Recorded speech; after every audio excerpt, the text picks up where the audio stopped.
আনোয়ার ইব্রাহিমের মেয়ে নুরুল ইজ্জা সংক্ষিপ্ত সফরে ঢাকায়। সময় নিউজ 24 ডেস্ক।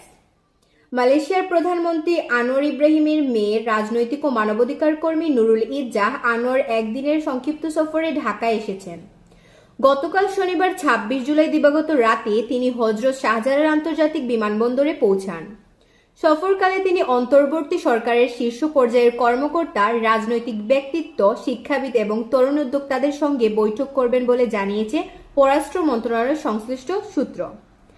সফরের শুরুতে আজ শুক্রবার বেলা 11:30টায় প্রধান উপদেষ্টার বিশেষ দূত লুৎফা সিদ্দিকীর সঙ্গে তার সৌজন্য সাক্ষাৎ করার কথা।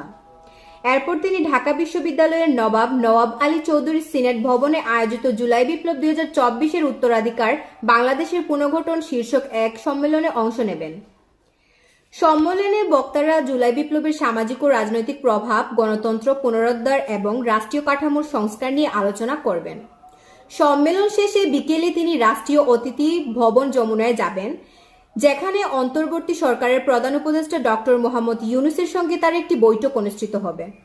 এদিকে সফরের অংশ হিসেবে তিনি জামায়াতের ইসলামী বাংলাদেশের আমির ডক্টর শাফিকুর রহমানের সঙ্গে বৈঠক বসবেন।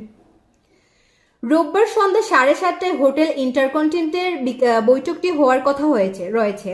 তবে এ সফরে তিনি অন্য কোনো রাজনৈতিক দলের সঙ্গে দেখা করবেন না বলে নিশ্চিত করেছেন একটি সূত্র। পরবর্তীকালে নুরুল ইজ্জাহর লেখক ফরহাদ মোজাহারের সঙ্গে একটি বৈঠক অনুষ্ঠিত হওয়ার কথা রয়েছে।